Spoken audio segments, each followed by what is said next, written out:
Welcome back to Sabbatical 101. In today's episode, I'm talking with historian and Denison University assistant professor Julie Mujic about her pre-tenure sabbatical. Julie came into her sabbatical feeling burned out and anticipating some important transitions with her high school-age children. She needed to balance moving her work forward so she could feel confident going up for tenure on a tight timeline while also being available to her teenage daughters.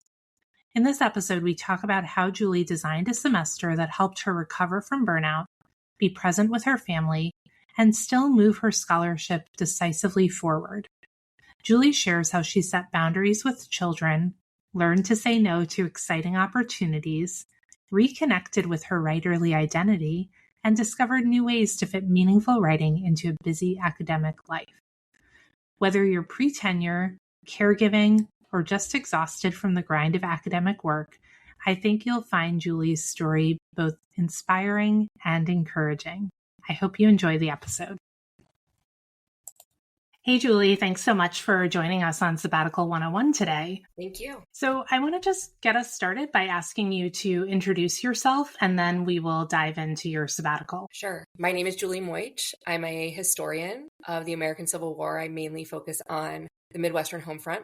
And I'm a tenure track assistant professor in the Global Commerce Department at Denison University, which is a small private liberal arts college outside of Columbus, Ohio, in a little beautiful little village called Granville. Awesome. And we worked together this past spring, so spring of 2025, to plan your fall 2025 pre-tenure sabbatical, which you are currently on and wrapping up. So I'd love to hear you just talk about how the sabbatical has been now that you're, in the final month or so. It's been fantastic. I don't want it to end. It's everything that I needed it to be. And I'm very grateful that I'm at an institution that gives a pre-tenure sabbatical. I think that that's increasingly rare. And in working with you, I was able to develop really clear goals and priorities. And I think that I feel very happy and satisfied with where I am at this point. Yeah. And so just to give our listeners a little context, so it's a pre-tenure 1 semester sabbatical, and pre-tenure sabbaticals are a little different because they're kind of setting you up for that final push toward tenure. So could you just talk a little bit about what your goals were for the sabbatical? Sure. So I think my case is a little bit unusual, which is why I reached out to you in the first place. I am on a 4-year tenure clock rather than the usual amount of time. So I felt an incredible amount of pressure to stay focused. And I knew that most of your sabbatical coaching at that point had been for people post-tenure, but I really needed a pre-tenure situation because I had really specific goals I needed to reach. So, what's really strange about my sabbatical or my pre-tenure leave is that I'm off this semester. I go back in the spring and then I submit my tenure dossier next August in 2026. So it's just an incredibly compressed amount of time. And so that really shaped the leave as I saw it. And so I think one of the things we focused on a lot in setting my goals was, how do I maintain a focus on what I need to accomplish? And I also had very specific personal goals. So one of the things I think was really unique about my approach and my request to you for help was that I had professional goals, but I really did also have these personal goals that I needed to work in. Yeah, we were really trying to balance your need to keep moving forward professionally and get ready to submit for tenure, but then also you needing rest, right? And some recovery. And maybe, do you want to just say a little bit about your family and give us some context who your people are so we can understand some of the personal stuff that was happening leading into sabbatical? Sure. So I have been at Denison. This is my 8th academic year, but I started as a visitor for the first several years. And they converted me to tenure track, and I agreed to a 4-year tenure clock when my youngest daughter was starting high school and my older daughter was going to be a junior in high school.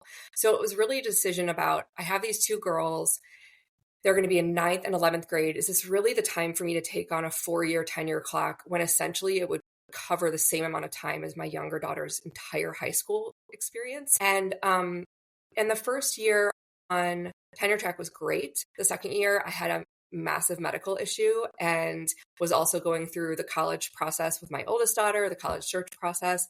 There was just a lot going on. And by the time we reached spring of 25, and I had already submitted my mid-tenure review and knew that I had been approved to continue and have the pre-tenure leave, I was facing a lot of transitions in terms of getting my older daughter ready to go to college this fall. My younger daughter was getting her license, and then all of a sudden I was going to have another driver in the house, and still wanting to really focus on recovering my health. And at the same time, I was burned out for the first time ever in my career.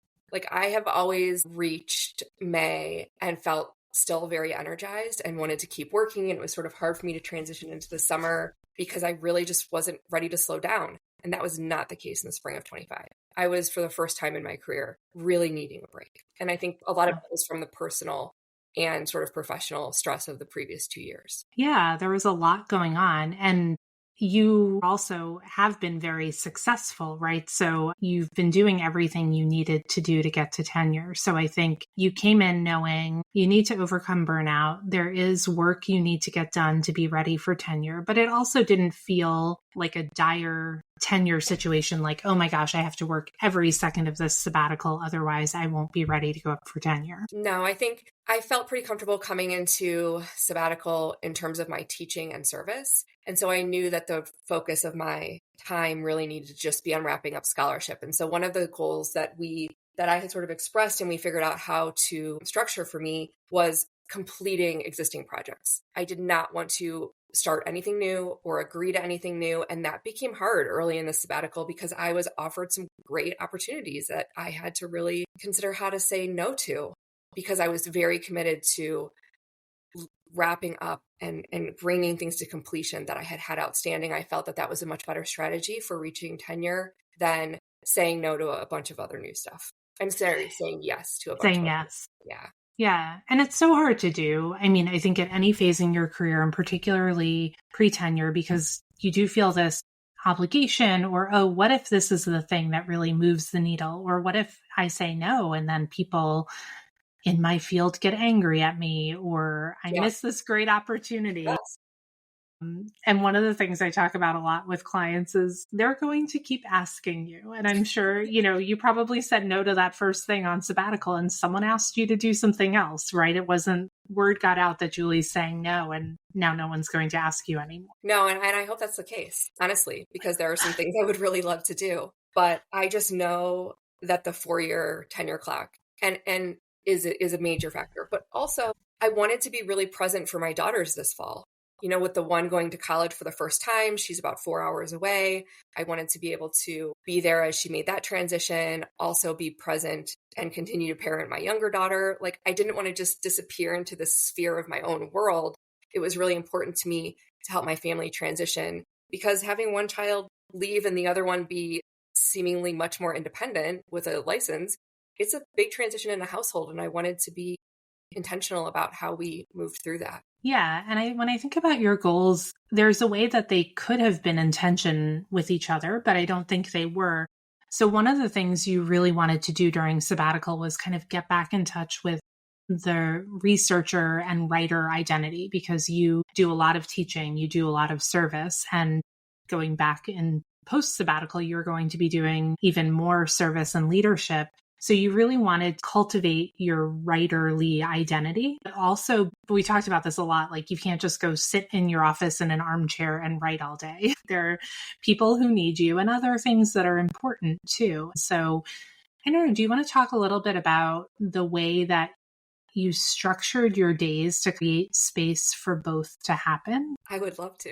If I structured my days. I think that, I teach at a university that has in which I have a 3-2 teaching load. And so that's great. And they have, even when I was a visitor for those first several years, they still gave me a budget for research. And so I continued to do research, but because I was visiting, it really had to remain on the back burner and the teaching had to come first. And then when I converted to tenure track, the professional development budget for that scholarship increased and it really became a much bigger focus. But I had been focused on teaching for so long, and teaching is much more task-oriented. It is prep for this class, grade this class, make sure this is loaded on Canvas, talk to this student. And it's broken up into lots of little small periods of time. And so over the years, I wasn't sure how much concentration I had left. Like, how could I sit down as a writer and really think deeply, allow for creativity to surface. I really wanted to know whether I had the chops left, like whether I could sit and be with my writing in a way that I just hadn't made the time for in the previous years. And so how I structured my days, let's see. On Mondays, I went to campus every week because I thought I needed one day to get myself oriented and pick up books at the library, print things, just get my head on straight. And I would meet with people or, go to a department meeting if it was necessary. And I know I shouldn't have been doing those things, but it did give me structure and it helped me to remain rooted in who I was and what I was doing. And then the rest of the week, I would stay home most of the time and write because I was also trying to improve my health during the leave. I made sure that I was going to Pilates and I was walking a lot and I was, resting when my body said rest. And so I wrote as much as I could when I could. I just continued to make time for it. And I was able to prove to myself that I can find those deep periods of concentration again and writing and flow and all of that, even with a dog who stalks me constantly at home.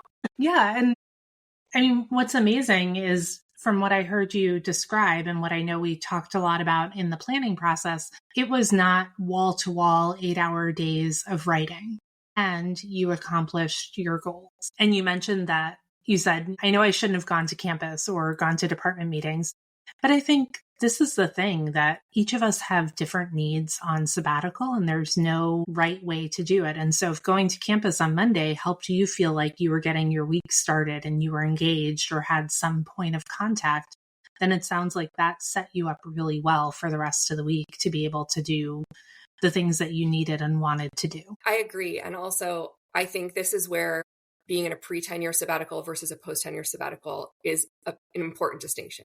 I'm in a newer department. Our program is not yet 10 years old. We have 2 new faculty starting this fall. It just felt like I didn't want to just disappear. We have too many conversations happening right now still in the development of our major and our classes and our structure. It was important for me to take the time also during this leave to be a part of those conversations. Where I felt my boundaries were most effective through my conversations with you and planning this leave was around the student piece, right? I was much better this semester at holding boundaries with students. And honestly, I'm so grateful my students respected those boundaries. The students really heard me when I said, if I'm here and you see me, I'm actually invisible. Like I need this break, not from them, but I needed it to write and I needed to be thoughtful within my department. And they respected that and I was able to enforce it and I didn't let that go. And I think that was the most important boundary that I gave myself. That's amazing. And sometimes we feel, or I would say I've felt this way, and I know other people can feel like, oh, if I set a boundary or if I tell students I'm not available, I'm kind of being mean to them or I'm cutting myself off. And what you just said made me think, the reason you're doing that is so that you can come back and be more present with them, right?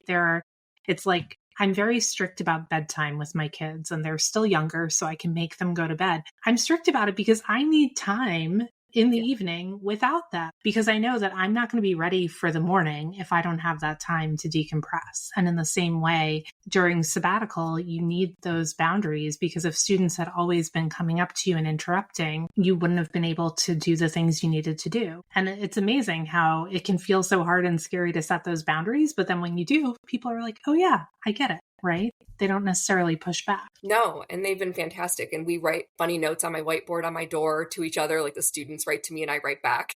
Like one of them wrote, like, seriously, stay put. I can't find you. And I'm like, well, you're not going to. But, being at a small liberal arts college, my door is always open and my students come in all day long. And that was, again, one of the things that has been breaking up my concentration. And in a good way, I understand I'm there for them and we have a strong mentoring relationship. But I can't write when there's a steady flow of people. Yeah. And I think a lot about how do we take the things that we learned on sabbatical forward into the post-sabbatical time. And so I wonder if you've been able to give that any thought, like, are there ways that you could continue the writing, not at the same level of intensity and concentration that you did during sabbatical, but are there lessons from sabbatical that could translate into post-sabbatical time? Yes, that was one of my biggest goals was if I could find writing discipline again, or find creativity, or find concentration, how can I build habits that I can take forward? And I have learned some pretty important things about myself as a writer during this time. And one of which is that although I would say my best flow is in the morning, I've been able to do really like successful chunks of writing time in the late afternoon when I would have never guessed that was a period of time I could concentrate. And so I've come to believe now in sort of like, I can sit down at any time and work and it will come. I don't think I trusted that in myself before. And I thought, oh, well, at this time of day, if I haven't worked by now, I might as well just give up and try again another day. It's just not going to come. And I think I have proven to myself now that that's not possible. I wrote 1,800 words the other day from 2 to 4 p.m. I would have never even tried that before. So I think that in terms of the time of the day I can be productive, I believe in myself now for more options. And then I think too, I also can see now how I can weave writing in meaningful ways in between a lot of other things. So going forward, next semester, I'm teaching Monday, Wednesday, Friday. Faculty meetings are on Thursdays. And so I'm planning to stay home on Tuesday and see if I can really devote that day to writing. I mean, I'm hoping that it will work. I have never been able to put enough boundaries around my teaching to keep a day open for writing. And I just am hoping that there will be a little bit more, that I will have a little bit more faith in myself to push through maybe like doubt and internal resistance and say, no, you really can do this. Let's sit down and do it. Sometimes that mindset, oh, the only time I can write is in the morning. If I miss that window, it's kind of like exercise. Sometimes I plan to go on a run in the morning, and then if I miss it, I'm like, well, I couldn't possibly go in the afternoon, right? Exactly. It's a convenient thing to tell ourselves. That's a really powerful realization. Also, it kind of holds you more accountable now to writing. Right. And exercise, frankly. Like I went for a walk the other night from 8 to 8:45 p.m. because I just knew I should. And I probably wouldn't have made myself, I'm not giving myself as many outs anymore. I do worry that is because I'm not as tired. I am rested. And so I do have enough stamina and capacity to sort of make myself do things that I think I would have given myself an out. And I wonder when I go back to teaching whether I'll fall into those same traps. I hope not. I've been journaling through this entire sabbatical and really trying to talk to myself about what I'm learning and how I'm feeling. And I hope that I can keep some of this going. I don't want to revert into the person I was before this. It's hard when you go back, but I think having that experience, knowing what it feels like to feel good, I don't think in a regular semester you can feel like you're on sabbatical. It's just, It's impossible. But at least what I found, and maybe you'll find this too, that if you have that intention, when you feel yourself getting back into the old patterns, you can kind of stop yourself and say, wait a minute, this isn't what I want. Or why am I staying up so late working on this? Does that really have to be done? You mentioned putting boundaries around your teaching. I'm curious, because obviously boundaries around teaching isn't something we really talk about in sabbatical planning because teaching is off the table. But I'm curious what you're thinking about that. Like, what do those boundaries look like for you that will allow the space for writing? Well, when I was a visiting professor at Denison, I had a half teaching, half administrative job for several years.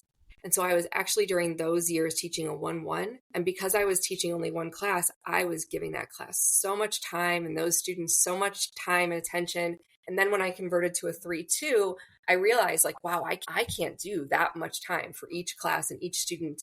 But I've only been doing this now for 2 years and I still am paring back. I think I'm too accessible. I answer email at all hours of all days. I get on Zoom with my students during the weekends and the evenings. I'm very, very accessible. And so I think, I want to be that, especially at Denison. It's something that we really promise students and parents is that we work with their students in a very relational way, but there has to be a line. And I need to find that. One of the things I was talking about with my husband recently was on Sundays. Most Denison students work on Sundays. They do homework on Sundays. And the 2 classes I'm teaching in the spring have a lot of group work. And the group work usually happens Sundays. But instead of staying on my email all day long and answering questions as they come in, I need to set a period of time on Sunday evenings from like 6 to 7 p.m. when I'm going to get on email and answer questions and respond to things and not give them my entire Sunday every weekend. And I also need to figure out how to grade faster. And, there are just things that I've come to reflect on during this leave about. I had been trying to make changes, but I was so in it and busy and like consumed by it that I couldn't make changes quickly enough. And I guess I've had a little bit more time now to think about what that might look like. Yeah. I mean, it's very similar in some ways with sabbatical planning. Sometimes we talk about maybe only having meetings in the afternoons or kind of blocking off these times. And it's amazing when you communicate that. I bet if you tell students, just so you know you're working on your group projects on Sundays, I will be looking at email from 6 to 7. I doubt they'll complain, right? Because also they know they're not like, oh, why is Julie not responding? It's like, no, they know that they'll get a response between 6 and 7. Right. I know. I'm going to experiment with some of those things. And I think now I have always known that I loved scholarship. Like if you would have asked me which piece of being a professor I loved the most, it was always scholarship. But I'm working at a teaching school, and so I've prioritized that for many years now. And I'm fine with that. This leave has really re-inspired me, rejuvenated. I don't want to lose that again. And I hear what you're saying. Like, I know I can't behave as though I'm on sabbatical when I'm on a teaching semester, but I think it will be easier for me to break projects down into pieces now and just continue to make progress in smaller ways. I also used to work on many different scholarship projects at once. And I think this is one of the things you and I talked about. I think working on one thing at a time to bring it all the way to completion this semester, I have discovered that probably works the best for me. That was not something I had ever thought was a good strategy for me because, I don't know, I thought I needed to keep it moving or interesting or energized, or I don't know, my ADHD was just like not going to focus, but I have been able to do that and do it well. And it's been exciting. And then, in fact, we met a couple of weeks ago and I said, like, how are things going? And you said, well, I basically did the work that I needed to do for sabbatical. And I said, great, what are you going to do with the rest of the time? And I gave you permission, not that you need permission from me, to just say like, well, if you just want to use the rest of your sabbatical however you want, you can, which I think has been a little bit of a struggle now for you to get motivated because I said, it's fine if you don't work. Yeah. But really, you gave me like green light to stop and I took it way too seriously. Lesson learned. But I think we did that, right? I think we worked so hard to pare down and say, what is the priority? And if you're comfortable talking about it, you also told me you did have this book project that you were hoping to move forward during sabbatical, but you actually shifted gears because it turned out that it's something you felt really passionate about, but it wasn't needing to be the priority during sabbatical. Would you feel comfortable talking about that a little bit? Sure. Again, because I was in like a contingent position for, and just to clarify, I was in a tenure track job at another university and ended up in my 4th year at that university after successful mid-tenure review leaving because we wanted to move for personal reasons to Ohio. And then I, was able to get this position at Denison, but I never expected it to become tenure track. Like the reality is I had already had that opportunity at one point. No one really gets 2 opportunities. I'm still in shock that this has happened for me. So I had a lot of projects that I had started in that first tenure track role and had sort of, continued to pluck along at over time. And then when I wrote my mid-tenure dossier for Denison, I had explained, like, here's this book project I would really love to finish. I've got these 2 or 3 articles that are half done. And I had said in my dossier, I plan to focus on the book. Well, given the state of university presses and publishing and reviewer time and just everything that's going on in the profession, my committee and I had a conversation afterward, and a few members of my committee said, because you're going up for tenure so fast, like it really is just a very quick turnaround. Why don't you focus on getting the articles done? Those will likely be faster than putting all your eggs in this book basket, which was a massive shift for me. I had already been talking to the, press editor I wanted to write the book with. So I had to say, okay, well, I guess I'll put the book on the back burner for now, really focus on getting completed articles through the process and going up for tenure that way. It was just a strategic decision because I have a shortened tenure clock and the state of publishing right now can be a little bit not in our control. Yeah. I mean, first of all, it's amazing that your colleagues gave you that clear advice. I think many of us live in departments where it's like, well, we don't really know what the bar is. So for someone to say, focus on this, not this, is amazing. But then also for you, because when we were planning your sabbatical, we were talking so much about the book. And then when we reconnected, I was like surprised that you weren't working on the book. But I think that's such a perfect example of the way that we make sabbatical plans, and the plan is important, but so is being able to adjust. And so I think with the foundation that we had laid, you were able to then pivot and say, okay, yeah, the articles are most important, and you got them done before the sabbatical even ended. So it's amazing. And because I knew that in December, I'm going to be traveling abroad, which is one of the things that was an opportunity in this sabbatical that I wanted to take advantage of. I'm not going to be writing in December. And then I thought I would be writing in January. And then all of a sudden a work trip, now I'm going abroad with global commerce students for 2 weeks that I wasn't anticipating. And that kind of came up and I said yes. So really I'm traveling in December and January. So the work part, like the scholarship piece of my leave, had to wrap up by Thanksgiving. And so now I can, pick off class prep and I can kind of get ready to come back in the spring. And so right now what I'm thinking about is there a way to get one more thing out in the spring before I submit my tenure dossier in the summer? Or should I shift work to that book? I haven't really decided yet. I have a few ideas for some, shorter, maybe article length pieces I could do in the spring, but I'm also, again, teaching. So really, what will happen, I don't know. Yeah, but I think you have some structures and habits in place that can help you figure that out. And also, I think just having it in your mind and, like you said, having the time to reflect on sabbatical, how can I spend less time on teaching, put more boundaries? You will still do an amazing job. You'll still be there for students, but how can you scale that back a little bit, both to get the writing done, but also because your health and well-being matters too. And you're not going to be able to show up for your students if you're exhausted. So I think sometimes we get into this mode of like, give. And I see this so much because I work with lots of women who also have caregiving responsibilities. And it's just this, like, it's so hard for us to stop and say, wait, if I'm not healthy and in a good spot, then how can I possibly give all these things to my kids or my partner or my student? Yes.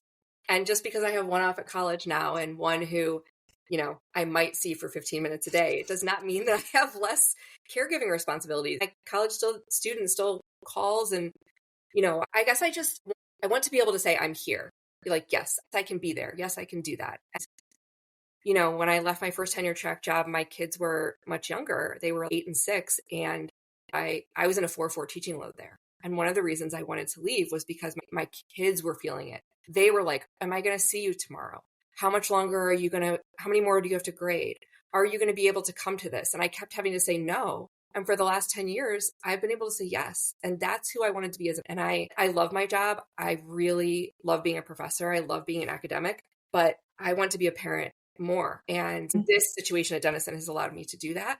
It has allowed me to be the best professor I can be while also being the parent I want to be. And so, yes, I do want to continue to be healthy for both groups. I want to be healthy for my students. I want to be healthy for my family. And I do think that that's very important. And I'll just say one of the critiques I get on my student evaluations every single semester is, this is the most work I have had this semester. Like, this is the hardest work of any of my classes this semester. And I know that I could roll my eyes and say, well, too bad. That's just the way it is. But I think what they're trying to tell me is, like, I can chill out a bit. Like, I could also maybe not take myself so seriously because they still are learning a lot. But I think I am just at the end of the day doing too much. Yeah, I think it's quite possible. I think when you are a high achiever, you're motivated, you're good at what you do, probably your 70% is other people's 100%, right? I think sometimes it's just part of it is the culture of academia, right? Because you never quite know what the bar is. You never quite know when enough is enough. I remember one semester I was teaching undergrads and I taught the class before, but for some reason, I always felt like I was running into class, like not really sure what I was doing.